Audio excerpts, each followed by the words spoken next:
에스라 9장과 이제 다음 주에 1시간 더 남은 에스라 10장, 에스라의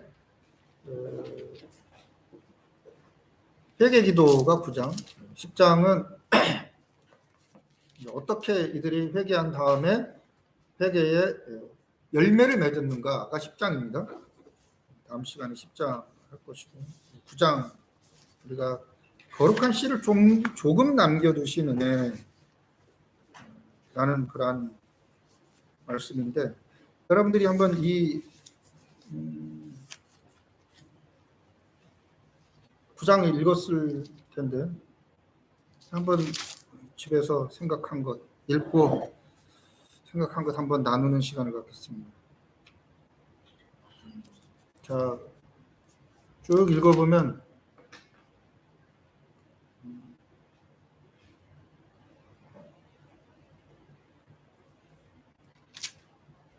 자, 뭐가 생각납니까? 가장 마음에 와닿는 거.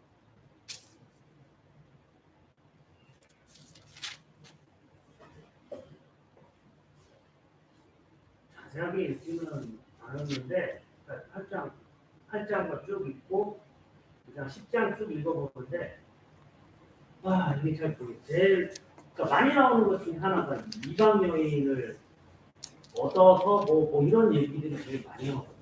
네. 이방 여인과 결혼한 것. 그게 이제 지금 제일 가장 대표적인 그러한 모습을 그래서 뭐 볼 맛도 없고, 그러니까 결국은 여러 가지 죄들이 있는데 그 이방 사람과 지금 9장 여기 지금 2절 여기 봐도 뭐 아예 그냥 뭐 주도해서 그냥 많은 사람들이 다 그러니까 전체가 다 그냥 그렇게 맞고 이게 다 섞인 거잖아요. 네, 그렇죠. 여기만 나오는 게 아니라 뒤에도 계속 나오고 막 그래가지고 이게 진짜 너무너무 중요한 것인 것 같은데 지금 이제 현재로 돌아와서 이게 이제 어떻게 적용을 해야 될까? 그렇죠. 이제 그게 이제 문제죠. 이게 제일 그러니까 고민스러운 거예요. 그러니까 나중에도 뭐 당장 수인이도 그렇고 누구도 그렇고 지금 이제 짝을 만나서 가족을 이룰 텐데. 그러니까 저도 그때 저도 이제 결혼할 때 제일 고민 중에 하나였거든요. 과연 내 아내가 진짜 정말 나의 짝이 맞나? 그때 정말 그래서 이제 그때 막 그런 기억이 나서 여기 좀 생각이 났는데 고민스러운 부분인 것 같아요. 그러니까 여기에서 보시면은 2절 아까 말한 것처럼 그들의 딸을 맞이하여 아내를 며느리로 삼았다. 그게 뭐냐면 근데 이 방백들과 고관들, 그러니까 높은 사람들이 이 죄에 더욱 으뜸이 되었다라는 말을 하는 것을 보면 딸을 맞이하는 게 죄예요. 문제가 심각한 겁니다, 이거는. 그죠? 그럼 이방 사람하고 결혼한 거. 그러니까 내 아들이 이방 사람들과 결혼하는 게 죄래. 정확하게 본문은 말하고 있거든요. 아니면 내 딸이 이방 사람하고 결혼한 게 죄래. 근데 그 이방 사람을 가리키는 말이 1절에 나와요. 누구냐? 그러면 헷사람, 브리스 사람, 여부스 사람, 암몬 사람, 모압 사람, 애굽 사람, 아모리 사람. 이거는 뭘 의도한 거냐면 저자가 에스라가 이렇게 계속 나열한 사람들이 딱 보면 얘네들이 누구예요? 멸족시켜요. 그렇지, 가나안 7족을 생각나게 하는 거라고요. 그러니까 옛날에도 그 모세가 출애굽한 다음에 가나안 땅으로 들어갈 때도 가나안 7족을 멸하라고 한 이유가 그들하고 결혼하면 걔네들이 뭐 갖고 온다고요? 우상을 갖고 온다고. 근데 그것뿐만 아니라 그게 실제 역사 속에서 일어난 게 누구예요? 솔로몬이 이방 여인하고 결혼했는데 이방 여인이 뭘 갖고 와요? 우상을 갖고 왔잖아요. 그래서 신전까지 세워져 버리잖아요, 솔로몬이. 그래서 이제 이방 사람들과 딸과 결혼하지 마라, 그거거든요. 근데 이게 이제 신학적으로 굉장히 문제가 되는데, 신학적으로 왜 문제가 되냐면 이것을 신명기로 해석을 한 거예요. 신명기 역사책을 딱 갖고 와서 이걸 딱 보니까 내가 말한 것처럼 이방 사람하고 결혼하면 이방 사람이 뭘 갖고 온다고요? 우상을 갖고 온다는 거예요. 우상을. 그러면 우리 민족이 어떻게 돼? 우상을 섬기는 민족이 돼서 하나님이 벌을 내리실 거야. 그렇게 벌을 받아서 우리가 바벨론으로 포로 끌려갔잖아. 그래서 이제 겨우 돌아왔는데 1차, 2차, 3차 포로하면서 에스라는 2차 때 이렇게 돌아왔는데 한 100년 넘게 혹은 뭐 100년 안짝에 돌아왔는데 야 여기서 또 이방 사람들하고 결혼하면 이방 사람이 우상을 갖고 와가지고 우리가 어떻게 돼? 야 이번에는 맞으면 다 죽어. 그러면서 하는 말이 여기 우리가 이제 조금 소생하였는데 이만큼 백성이 남았는데 한 번 더 맞으면 어떻게 된다는 거야? 다 죽어버린다는 거죠 이제. 그럼 이방 사람하고 결혼하지 마라. 이방 사람들하고 결혼하면 이방 사람들이 우상을 가지고 올 것이다 라는 이 말이 맞아요 틀려요? 그게 지금 그쵸? 우리가 살아가는 이 사회나 이런 데서 그러니까 이제 그게 지금 제일 안 맞는 참 고민 읽으면서 안 맞는 부분 중에 네. 그러면 지금 여기 현대에서는 지금 이런 이방 과연 누구예요? 그러니까 역사적으로 지금 모든 성경 주석이나 어떤 학자들도 내가 박사학위 논문도 몇 개를 봤는데 말도 안 되는 소리예요 그 말은. 그러니까 제가 성경을 여러분들 성경 공부할 때나 설교할 때 다른 본문 안 가는 경우가 되게 많아요. 다른 본문을 안 가요. 왜냐하면 시대가 틀리고 상황이 틀려요. 역사적으로. 예를 들면 구약하고 있는데 자꾸 신약으로 넘어가 버려. 목사님들이 그런 거 되게 많은 그 오류를 범하거든요. 막 창세기 했는데 막 요한계시록까지 전부 성경 구절 끝에다가 자 봐라 똑같은 단어니까 딱 말해버린 거.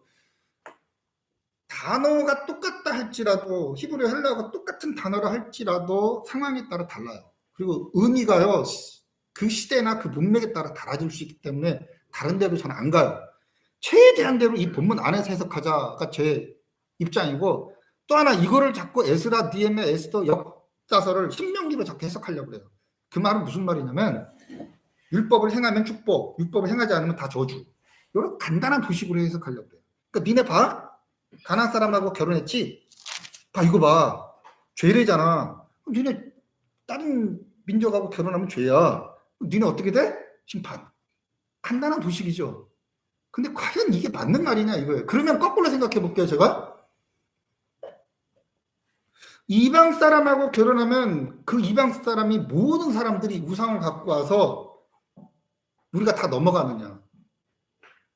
이게 일반화된 도식으로 만들 수 있나 이거죠 저는. 그러면 뭐를 같이 하지 말아야 되냐면 이방 사람하고 같이 살지를 말아야 돼요. 아예. 같이 살지를 말아야 돼요. 성경에서 더 명확한 근거를 찾으면 저는 이방 사람들과 결혼하는 것이 우상을 가지고 온다라는 전제를 너무 깔면 안 돼요.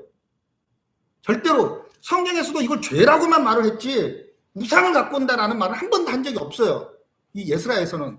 그리고 또 하나 근거가 뭐냐면 6장 21절을 읽어보면 이런 말이 나와요. 이스라엘 백성들 6장은 이제 성전을 다 지은 다음에 유월절 지키는 장면이거든요. 여기에서 유월절 지키는 장면에서 무슨 말을 하냐면 사로잡혔던 자가 돌아온 이스라엘 자손과 자기 땅에 사는 이방 사람들의 더러운 것으로부터 스스로 구별된 모든 이스라엘 사람들에게 속하여 이스라엘의 하나님 여호와를 찾는 자들이 다 먹었다. 유월절에 참여했다라는 말을 이 말을 한마디로 말하면 이방 민족들이라 할지라도 이스라엘 백성들과 함께 유월절을 지키면서 개종하는 사람들이 있었다라는 거예요. 그러면 개종하는 사람이 있대요. 유월절 지키면서 성전 지은 다음에. 그렇다면 이방 사람, 이방 여인하고 결혼하거나 이방 남자랑 결혼했을 때 그 사람을 개종시킬 수 있는 믿음이 유대인들에게 없었을까요? 개종시키면 되잖아. 그렇죠? 개종시키면 우상을 안 가지고 와요. 왜냐면 아니 첫 번째 스룹바벨 성전 지을 때도 개종한 사람들이 많았는데 왜 굳이 이방 사람들하고 결혼하지 마라. 걔네들이 우상 갖고 오니까. 아니 우상 갖고 오면 우상 섬기지 말고 유대교로 개종하면 안 됩니까? 사랑하면 가능할 수도 있는 것이고 어떤 식으로든 100% 우상을 갖고 와서 내가 우상을 섬긴다라는 말은 말이 안 된다는 거예요. 그렇죠? 왜냐하면 이 6장에서는 증거로 보여주고 있으니까 개종한 사람들의 모습이 보여주고 있으니까. 또 하나가 뭐냐면 자 이거는 느헤미야에도 나오지만 여기 에스라 2장하고 10장에 보면 49,897명이 1차로 돌아왔어요. 그래서 성전 지었죠. 그리고 나서 65년 정도 약 65년 후에 에스라가 이제 온 거예요. 그래서 7장부터 10장까지 종교개혁을 일으킨 거라고요. 그렇죠? 종교개혁이 일어났어요. 그 70년 상황 속에서 우리가 살펴보면 5만 명이 들어왔는데 그럼 몇 명이 이방 사람하고 결혼했느냐? 그 문제예요. 그걸 씌워보면 113명밖에 안 돼요. 113명. 그러면 5만 명에서 113명이에요. 0.03%밖에 안 돼요.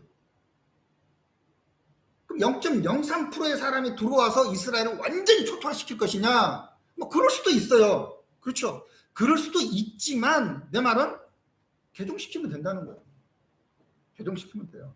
근데 왜 그렇게 0.03%를 무서워하느냐? 이것은 아마 출애굽기 때문에 그럴 거예요. 왜냐하면 출애굽기 33장에 이스라엘 백성들이 금송아지 사건이 벌어졌을 때에 하나님께서 뭐라고 말하냐면 모세를 딱 불러놓고 모세야 얘네를 다 내가 죽여버릴 거야. 너로 인한 민족으로 내가 너의 백성들만 네 후손들만이에요. 그러니까 너의 후손들만 가나안 땅으로 인도할게. 그러니까 모세가 뭐라고 그러냐면 안 됩니다 하나님. 나도 죽여주십시오. 생명책에서 걷어주십시오. 정말 멋있는 말 쓰잖아요. 그러니까 하나님께서 어쩔 수 없이 모세가 계속 살려주십시오 하니까 그래 내가 살려준다만 하면서 전제를 깔아요. 하나님 뭐라고 말하냐면 제일 먼저 하는 말이 너는 지금부터 장신구를 떼어내라 라고 말해요. 이스라엘 백성들에게. 그 장신구가 뭐냐면 출애굽기 32장에 금송아지 만들 때 아론이 뭐라고 말하냐면 하나님 내가 만든 게 아니라 이스라엘 백성들이요 자기 몸에 있는 모든 금목걸이 막 금발찌 다 빼갖고 금송아지 만든 거예요. 그 말을 했거든요.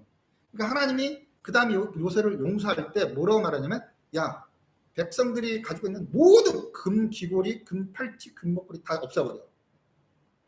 그거는 죄가 하나만 들어와도 아무리 작아도 심각하게 이스라엘 백성들을 타락시킬 수 있다라는 것을 보여주고 있거든요. 그렇다 할지라도 5만 명의 이스라엘 백성들 중에서 113명이 이방 여인과 결혼한 것이 무조건 죄가 들어온다라는 전제로 깔면 안 된다고요. 그러니까 그럼 무조건 이방 사람들이 들어오면 우상이 들어오느냐? 그런 건 아니에요. 근데 왜 오늘 본문은 그러면 딸들을 맞이하여 아내와 며느리로 삼은 것이 이것이 죄다라고 말하는 것뿐만 아니라 이것을 가증한 일이라고 말해요. 그 앞부분에는 더러운 일이라는 거예요. 역겨운 아주 가증한 일은 토할 것 같은 일이라는 거예요. 엄청 토할 것 같습니다 라는 말이 이게. 그리고 그 다음에도 10절에 보면 우리가 주의 계명을 저버렸습니다 라고 말을까지 해요. 죄면서 주의 계명을 저버리는 것이에요. 이 죄는 무엇인가? 그러니까 무엇이 죄길래 이것을 에스라는 울고불고 난리를 치는 거예요. 이게 무슨 어떤 죄일까요 이게?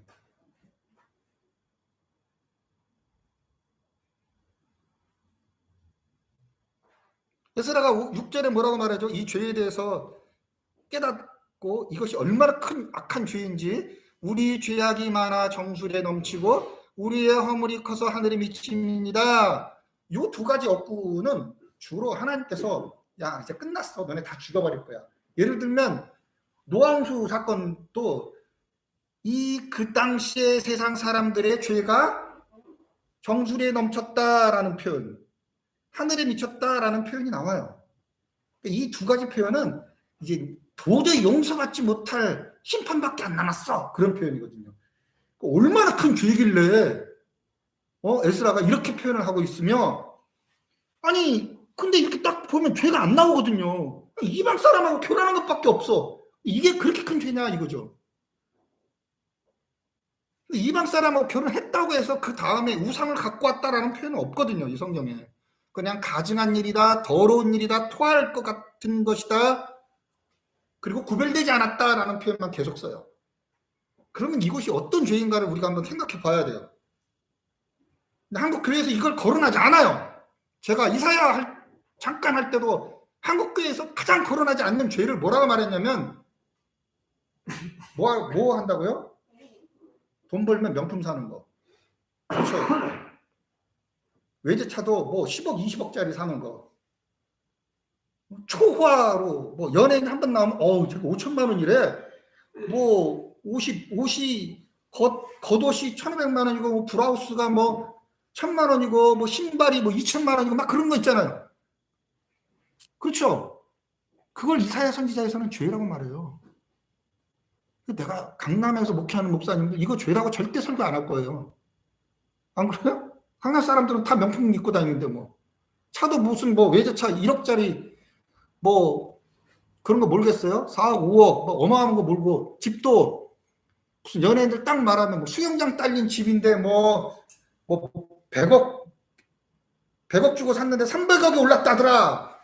이런 걸 자랑스럽게 하나님의 축복이라고 말하는데 성경에서는 이사야서는 그걸 전부 다 죄라고 말해버리거든요. 그건 죄예요. 그렇게 사는 건. 그렇다면 오늘 여기서 말하는 죄는 무엇인가? 제가 그 죄에 대해서 설명을 해드릴게요. 2절 한번 읽어보세요. 다 같이 2절 읽습니다. 시작. 그들의 딸을 맞이하여 아내와 며느리로 삼아 거룩한 자손이 그 지방 사람들과 서로 섞이게 하는데 방백들과 고관들이 이 죄에 더욱 으뜸이 되었다 하는지라. 이 죄는 이방 딸들을 맞이하여 아내나 며느리로 삼았어요. 근데 그 죄가 아닌 것, 정반대되는 단어가 하나 나와요. 뭐죠? 거룩한 자손이 나오죠. 그렇죠. 그러니까 거룩한 자손이라는 말이 하나 나와요. 구별된 자손이라는 것이죠. 구별된 자손. 이 말을 내가 해석을 해드리면 이들이 결혼을 했어요. 그럼 자식을 낳아요. 그러면 거룩한 자손이에요? 거룩한 자손이 아니에요? 성경은 거룩한 자손이 아니라는 말이에요. 지금. 이스라엘 백성들은 거룩한 자손이어야만 돼요. 그렇죠? 그러니까 이 죄는 이방인과 결혼해서 애를 낳으면 거룩한 자손이 아니래요. 거룩하다는 뜻은 구별하다는 뜻인데 구별되지 않았다는 것이에요. 그러니까 세상 사람과 똑같다는 것이에요. 자, 또 하나 더 우리가 생각할 거 8절 같이 읽습니다. 시작. 이제 우리 하나님 여호와께서 우리에게 잠시 동안 은혜를 베푸사 얼마를 남겨두어 피하게 하신 우리를 그 거룩한 처소에 박힌 못과 같게 하시고. 여기까지만. 그 거룩한 처소는 또 뭐죠? 성막. 그렇죠? 성막도 어떻게 해야 되죠? 구별돼야 되죠. 아무나 못 들어가요. 절대로. 계속 무슨 단어가 나와요? 거룩이라는 단어가 나와요. 거룩이라는 단어. 거룩한 처소, 거룩한 씨. 거룩한 처소는 이스라엘 백성들이 얼마나 중요시하는 성막, 성전이 아닙니까? 거기에서 박혀 있다는 거예요. 우리가 빠져나오지 못하고 교회를 세워야 된다는 것이에요. 누가? 믿는 우리가. 그러나 저들은 거룩하지 않다는 거죠. 구별된 삶을 살지 않고 있다는 것이죠. 9절도 마찬가지입니다. 또 이 말이 나요. 우리 하나님의 성전을 세우게 하시며 라고 말해요. 성전도 거룩한 집이란 뜻이에요. 그러니까 이들의 죄가 어떤 죄냐? 이방인들과 함께 결혼한 죄예요. 그러면 이방인들이 뭐를 낳느냐? 자식을 낳아요. 근데 그 자식이 거룩한 자손이 아니라는 거예요. 이것을 이방 사람하고 결혼하면 이방 사람들이 우상을 갖고 와서 이스라엘 백성들이 우상 숭배한다라는 것을 해석하면 절대로 안 되고 너무 좁아요. 이거는 폭을 굉장히 넓게 가주세요. 이방 사람들과 결혼하면 주의 계명을 저버리게 되고 가증한 일을 행하고 하나님이 진짜 토할 정도로 가증한 일을 행하는데 그게 과연 무슨 일인가 우리가 한번 생각해 봐야 됩니다. 조금 더 들어가서 우리가 생각해 볼 것이 뭐냐면 옛날에 고려 때에 몽골이 쳐들어와 가지고 우리나라를 완전히 초토화시킨 다음에 우리 역사책에 나오는 그거가 있습니다. 저게 지금 26도로 돼 있어가지고 역사책에 나오는 것을 보면 무슨 말이 나오냐면 몽골 풍습이 우리나라에 유입되기 시작합니다. 그렇죠. 몽골 풍습이 유입된데 내가 인터넷에 잠깐 찾아보니까 연지곤지나 뭐 쪽두리나 이런 것뿐만 아니라 그런 생활에서 있는 것뿐만 아니라 먹는 것까지 원래 소주나 만두나 호떡이 전부 다 몽골 음식이래요. 그것까지도 설렁탕까지도 전부 다 몽골 거가 우리나라에 해서 우리나라화 돼버리는 것이죠. 더 무서운 것은 언어까지도 몽골화 돼버려요. 그래서 이 학자들이 연구한 결과 제주도에 있는 방언 중에 50% 정도는 다 몽골어에서 나온 거래요. 제주도는 그 몽골 사람들이 키우는 그 말 키우는 곳이 제주도 아니었어요? 또 하나가 궁궐에서 쓰는 단어들, 뭐 마마, 뭐 무수리, 하다못해 우리가 쓰는 마누라라는 말도 전부 다 몽골어에서 왔다는 것이에요. 그러니까 그 나라 사람이 몽골 사람들이 우리나라에 점령하면 그 사람들이 몽골에서 믿는 신만 갖고 와요? 그렇죠. 문화가 완전히 몽골화 돼버리는 거예요. 그러니까 유대인들이 이방인들과 결혼하면 우상만 갖고 오는 게 아니라 뭘 갖고 와요? 그들의 모든 걸 다 갖고 와서 민족의 정체성이 흔들려 버려서 깨져버린다는 것이죠. 우상 섬기는 것, 우상만 갖고 온다라는 것은 말도 안 되는 거예요. 아예 민족의 정체성이 완전히 없어져 버린다고요. 유대인이 아니게 돼버려요. 그러니까 우리가 지금 그러면 우리 혜인이하고 수인이가 예수 안 믿는 사람하고 결혼하겠대. 그럼 그대로 이걸 따라야 되냐 따르지 말아야 되느냐. 그럼 예수 안 믿는 사람하고 결혼하면 그 사람하고 교회를 열심히 다니면 돼. 열심히 다니면 돼. 근데 문제는 이거죠. 처음부터 나는 불교니까 절대로 교회는 안 다닌다. 그러면 이제 서로 합의를 어느 정도는 봐야 되죠. 그런 거예요. 왜냐면 종교는 상당히 중요하니까 어느 불교 신자든 어느 신자든. 근데 우리나라 불교나 캐톨릭이나 타 종교는 거의 다 종교다운주의예요. 즉 모든 종교를 수용하는 시대가 돼버렸기 때문에 요즘 불교 신자하고 기독교 신자하고 만약에 결혼한다 그래도 아마 교회는 올 거예요. 아마. 왜냐하면 어디에나 구원이 있다라고 믿는 것이 종교다운주의니까. 시대가 그렇게 바뀌어버렸으니까. 그러니까 믿지 않는 사람하고 결혼하는 거, 불교 신자하고 결혼하는 거, 그들의 문화와 그들의 삶의 모습과 그들의 풍습과 그들의 모든 것을 다 갖고 오게 되면 결국은 하나님의 거룩한 백성의 삶을 살지 못하게 만들게 된다는 것이죠.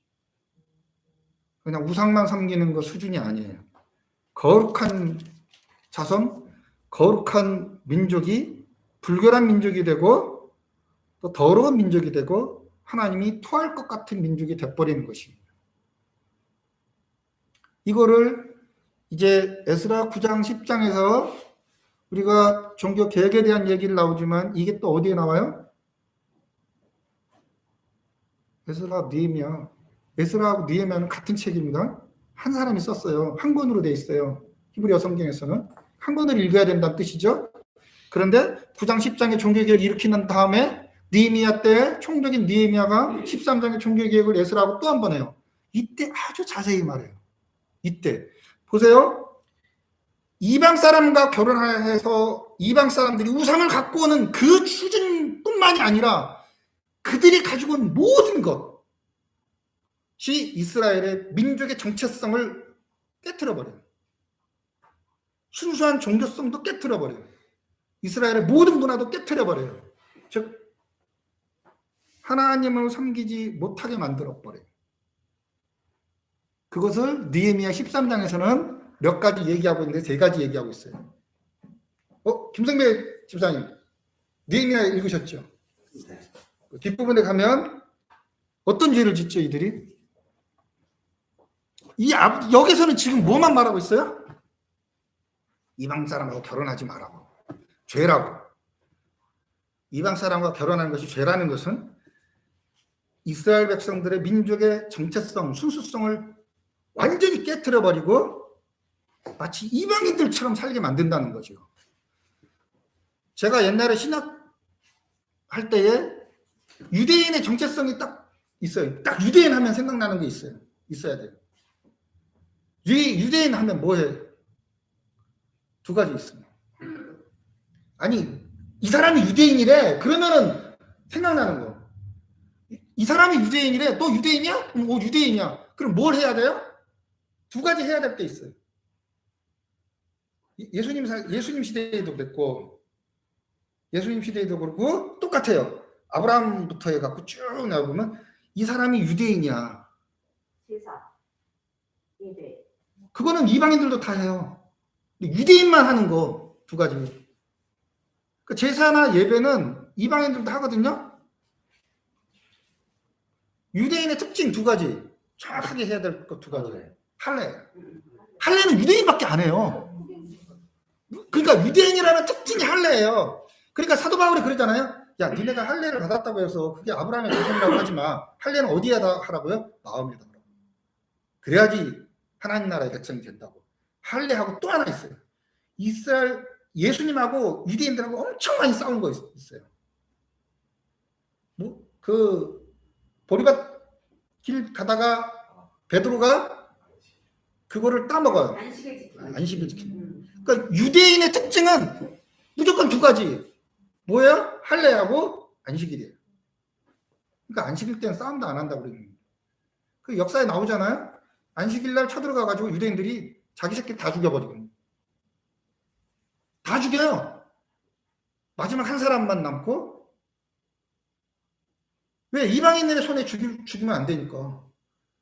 안식일 전날 다 죽여버린다니까요. 안식일을 지키지 목사님, 못하니까. 여기 말씀에 보면 이스라엘 사람들의 정체성이 약하네요.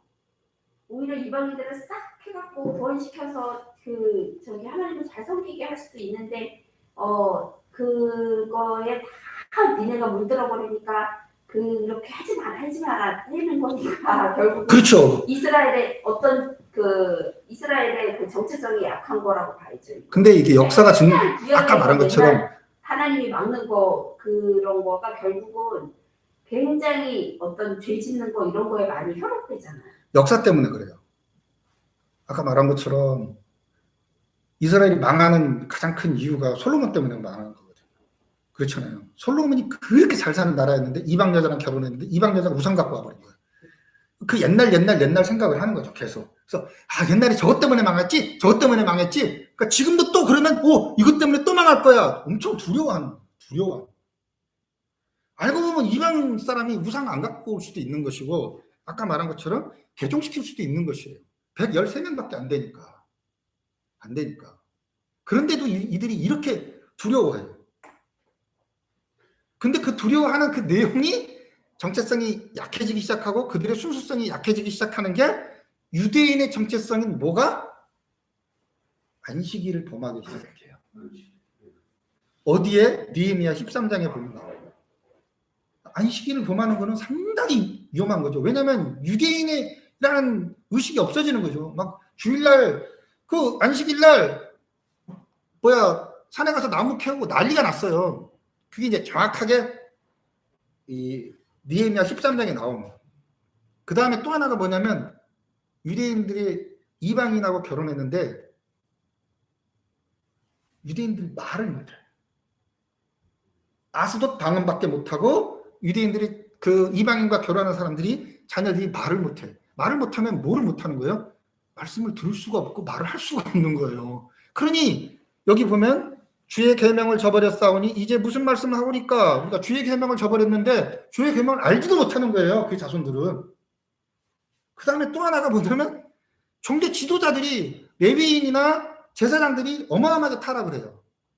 그 그 나라 그 같은 팔레스타인에서 같이 사는 사람들과 똑같이 돼버립니다. 그러니까 유대인화 돼야 되는데 자기들이 이방인화 돼버린 거예요. 113명밖에 안 되지만 유대에 어마어마한 강력한 죄가 들어왔다라고 생각해서 끊어버리는 것입니다. 이제 끊어버리자. 안 그러면 누구부터 시작됐습니까? 제사장하고 레위인이 범죄하기 시작했어요. 일반 모든 사람들은 뭐를 안 해요? 안식일 안 지켜요. 그 다음에 그 자식들은 유대 말을 몰라요. 듣지도 못하고 말하지도 못해요. 그러니까 뭐가 되는 거예요? 이방인이 되는 거죠. 율법을 모르니까. 이러니까 강력하게 뭐를 하기 시작해요? 이거를 끊어버리자. 하나님 앞에 죄입니다. 더러운 것입니다. 하고 에스라가 울고불고 난리를 치는 것입니다. 지금 어떻게 우리가 삶에 적응할 수 있을 것인가? 0.038%밖에 안 되는 113명이 범죄하였을지라도 그것을 끊어버리려고 하는 에스라의 마음 이해해요. 우리 삶에서도 마찬가지죠. 우리가 이제 술을 먹는 것은 죄는 아니지만 그것을 죄라고 생각하는 사람들은 계속 그 말하죠. 옆에서 한 잔만. 근데 그게 한 잔이 됩니까? 2잔, 3잔, 4잔 그냥 다 먹게 돼버리는 것이지. 그러니까 죄는 모양이라도 버려라 라고 말을 하고 있잖아요. 모양이라도 버려라. 지금 이방인과 결혼하는 것이 우상을 갖고 온다라는 뭐 별것도 아닌 별것도 아닌 건 아니지만 아주 하나밖에 안 되는 거죠. 그 이유는. 근데 수백 가지 이유 중에서 가장 큰 이유가 이방인과 결혼함으로 말미암아 우상을 가지고 오는 것보다 더 큰 아예 유대인이라는 정체성을 없애버리는 그러한 작업이기 때문에 거룩한 후손을 남겨야 된다. 구별된 삶을 살아야 된다는 거 아니에요? 거룩한 씨는? 성경에 딱 2번밖에 안 쓰이는 단어예요. 이사야에서 한 번 쓰이거든요. 거룩한 자손이란 뜻이에요. 얘는. 구별된 자손을 남겨야 된다는 것이죠. 지금 우리 안주현 집사님하고 원영일 집사님은 거룩한 자손 남겼잖아요. 지금 이방인의 풍습 따라 살아요? 지금? 즉 생각을 해보세요. 예수 안 믿는 사람들의 지금 삶의 풍습을 따라 살고 있는지. 수리 엄마는 무시하고. 제가 의지가 되죠. 제가 제일 고민되는 게, 그러니까 이게 이제 앞으로. 네. 저는 이제 지금 이제 계속 이제 이렇게 아마 아실 거예요. 이렇게. 그러니까 우리는 직장 생활을 여태까지 30년, 40년을 지금 이제 살아왔는데 사실은 과거의 교회 생활에서 정말로 직장 생활에서 신앙인이 어떻게 얘기하고 대학교에서 어떻게 하고 그 다음에는 가정도 어떻게 하고 사실 구체적으로 우리는 맞닥뜨리면서 지금 생활을 해온 거예요. 그랬잖아요. 그러니까 정말로 직장에서는 정말 신앙인이라면 어떻게 해야 되고 그게 아니라 그냥 가서 내가 뭔지 모르고 계속 살아온 거예요. 그러니까 지금 와서 보니까 이제 내 아이들도 그렇고 지금 다 뭐 대학 생활도 하고 직장 생활을 하는데 과연 이 아이들이 어떻게 또 맞닥뜨리면서 그럼 그렇게 하면서 넘어지는 사람들을 내가 되게 많이 봤는데 여기서 이제 고민이 이제 생기기 시작을 하는 거예요. 구체적으로 진짜 그냥 여기서 그냥 교회에서만 솔직히 예배드리고 일주일에 한 번 여기 그게 아니라 매일 맞닥뜨리는 그곳에서 위아래와 모든 그런 관계 내 신앙을 지키는데 솔직히 지금 보면은 저도 그때 술을 이제 안 먹는데 교장선생님 새로 바뀌셨어요. 술 엄청 좋아해요. 근데 뭐 교무로서 뭐 술을 먹으면서 뭐 희생을 하고 뭐하고 막 그래서 제가 그랬거든요. 지난번에 제가 평생을 안 먹었는데 지금 먹긴 뭐 하잖냐. 그러면서 더 이상 얘기를 안 해요. 그러니까 그런 부분들이 아주 사소한 것들, 그래 내가 그냥 집에 먹고 말지 뭐 이럴 수도 있고 그러니까 지내면서 살아오면서 업무 정보를 겹치고 뭐 하는 그런 신앙인으로서 진짜 얘네들 부딪히면서 깨지면서 가야 되나 이런 생각이 좀 많이 들어서 이런 부분을 어떻게 해결해야 될까 고민이 많이 될 거예요. 그냥 우리는 그냥 이렇게 부딪히면서 하는데 그럼 얘네들도 부딪히면서 살아야 되나? 근데 누가 가르쳐주고 안다고 해서 그렇지. 완전하게 살 수는 없는 것 같아. 부딪히고 깨질 수밖에 없어서. 그러니까 부딪히고 깨질 수밖에 없는데 전혀 모르고 깨지는 거가 진짜 이런 여러 유형의 사람들이 있다. 뭐 누구 있고 정말 신앙인으로서 그런 상황에서 어떻게 하는 한 번쯤 생각하고 부딪히는 거는 좀 다른 그런 느낌이 나요. 그래서 그냥 제가 이 얘기하는 거는 그냥 그러면은 아이들한테도 가기 전에 뭔가 어떤 노하우나 이런 것들을 아니면은 그렇게 이래 보니까 이게 부딪히고 넘어졌다거나 너무 또 시대가 바뀌어서 그러나 그냥 여러 가지 생각이 좀 많이 들어요. 그 말을 해주는 거예요. 자식들한테. 나는 근데 수인이도 만약에 선생님이 된다 그러면 나는 교사로서 이러이러한 어려움이 있을 땐 나는 아빠는 이렇게 했다. 수인이는 곰곰이 생각해하면서 나는 한 잔은 먹어야지. 상관없어요. 죄는 아니니까. 그러니까 그러니까 만약에 왜 그러냐면 요게 굉장히 그럼 상황윤리에 사람이 빠져야 되느냐? 전혀 안 그래요. 성경이 없는 것은 네 양심이 율법이 되어서라고 로마서에서 말하고 있거든요. 네 양심이 율법이 되라라고 말을 하고 있어요.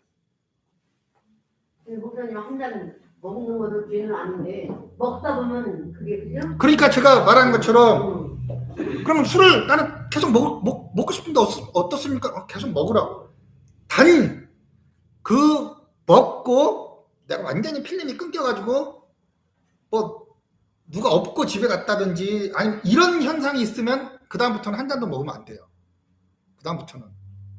왜냐면 사람 앞에서 내가 윤리적으로 손가락질 당하거나 도덕적으로 저렇게 하면 안 되는데 라는 상황까지 가면 그거는 내가 생각하기에는 죄가 아니라 할지라도 그럼 죄로 한 발짝 들어선 거나 마찬가지이기 때문에. 목사님 한 잔 먹다 보면 치면 괜찮은데 만약에 그렇게 갈 수 있는 확률이 있는 거예요. 확률이 있으니까 아예 친구 하지 마라 그러는데 그런데 그렇다고 해서 거기까지 죄라고 생각하면 안 돼요. 한국교회가 그거를 거기까지 죄라고 해버린 거예요. 술을 먹는 것까지도 죄다.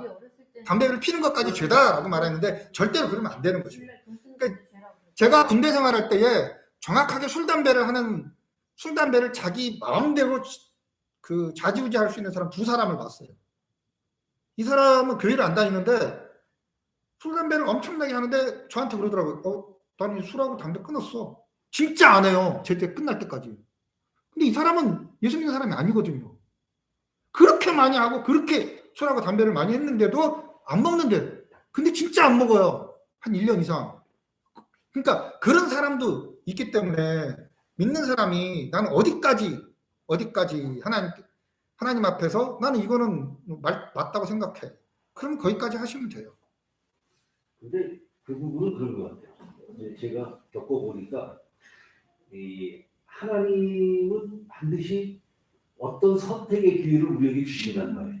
이거를 선택해도 괜찮고 이걸 선택해도 괜찮고 선택의 기회를 주시는데 그게 하나님의 기준에서 봤을 때 잣대를 주시는 거예요. 그러니까 제가 여러 과정을 한 서너 과정을 그런 기회가 있었는데 저는 그때마다 하나님의 방법을 택한 게 아니라 내 방법을 택해가지고 이제 그 길을 걸어서 옛날을 돌아보니까 그때 내가 그러지 않고 이 방법을 택했으면 하나님 나에게 더 새로운 어떤 사명을 주실 수 있었겠구나 하는 그런 이제 깨달음을 주시는데 지나고 나면 내가 목사님 말씀하신 대로 내가 어떤 길을 선택하든지 그게 중요한 게 아니라 그때마다 하나님이 나에게 요구하시는 새로운 길이 있다는 거예요. 그러니까 내가 하나님이 필요로 하는 사람이 되기 위해서는 하나님의 방법을 찾는 거고 그렇지 않고 이 순간이 편하게 넘길 것 같아서 인간적인 방법을 택하면 새로운 또 어려운 길을 걷는 그런 과정이라는 거예요. 그러니까 그 출애굽 당시에 사흘 기름을 가는 걸 40년을 헤맸던 이유 중에 하나가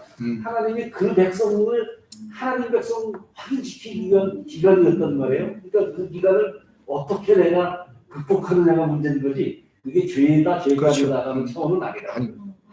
제가 제일 질문을 예를 들어 술 안 먹는다고 얘기해서 제일 많이 듣는 이야기 교회 다니는. 그러니까 사람들이 이게 맞아 이제는 그렇게 돼버렸어요. 그게 그럼 이제 그 이야기가 딱 듣는 순간 그러면 뭐 다닌다. 그리고 나서 그 다음에 뭐 이렇게 다른 대화가 나가거든요. 그러니까 더더욱 못 먹겠는 거예요. 네, 그러니까 그 얘기가 딱 그러니까 제가 제일 많이 이제 여러 가지 사회생활 많이 지금 바뀐 것 중에 하나는 방법이 없더라고. 내가 내 자신을 못 믿으니까 내가. 그러니까 내가 교회를 내가 다닌다라고 다니는 방법밖에 없는 거예요. 그래야지 그것이 내 스스로의 그 행동의 제약이 되지. 왜냐면 이게 교회 아마도 알 거예요. 은하도 그렇고 생도 그렇고 이제 그 학교에서 급식이나 밥 먹을 때 기도하고 먹는 아마 단 한 명도 아마 없을 거예요. 이거는 내가 교회를 다닌다는 거를 내가 드러내는 거기 때문에 그게. 그래서 이게 아마도 대부분 젊은 사람들도 그렇고 내가 교회를 다닌다라고 드러내지 않아요. 다들. 왜 그래야지 내 행동이 편하니까. 그래서 오히려 지금 반대로 이제 뭐 하고 막 그러는데 그게 어렵더라고요. 어려워요. 너무너무 어려워요. 저는 간호사 회식이 되게 많거든요. 그 딱딱들이 회식을 많이 시켜줘요. 그러면 가면 무조건 술은 다 떠야 되고 다 이렇게 해야 되잖아요. 근데 처음에는 그냥 뭐 내가 목사 딸이라도 그냥 편하게 먹었어요. 근데 한 2번, 3번, 3-4번 딱 이게 회식이 반복되는데 거의 두드레기가 그 술을 먹는 장소에서 두드레기가 전신으로 확 나버린 거야. 그래갖고 막 응급실 가서 주사 항사 밑에 주사를 맞고 다시 왔어요. 그다음부터 모든 직원들이 너는 먹으면 안 돼. 너 술 건드리지도 마. 너 건드리지도 마. 거의 쇼크 받을 정도로 되게 그랬거든요. 그러니까 그다음부터는 어떤 면에서 그래서 알레르기가 사실은 제가 생긴 거거든요. 근데 그다음부터는 이렇게 내 마음속에서도 이거는 어떤 마음이냐 하나님 안 기뻐하셔. 그리고 내 몸에도 안 맞아.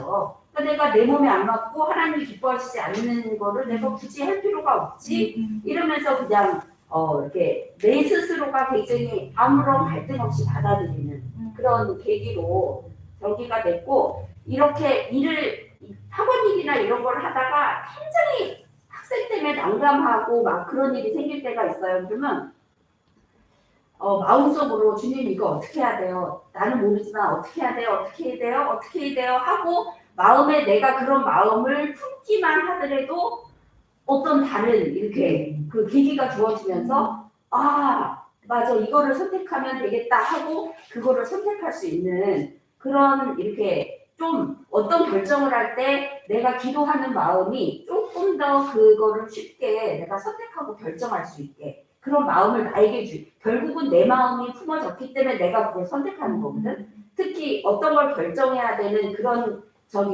계기에서는 내 마음으로 주님 어떻게 할까요? 주님 어떻게 할까요? 어떤 게 내가 하나님 기뻐하시는 방향으로 갈 수 있을까요? 라는 마음을 내가 풀기만 해도 어떤 그 상황에 내가 그 다른 거를 선택할 수 있는 그런 거를 내 마음이 반반이었다가 그래도 이 방향으로 가는 게 맞지 하면서 이렇게 내 마음이 정리돼서 선택할 수 있는 그런 거를 주시는 것 같아요. 제 경험으로.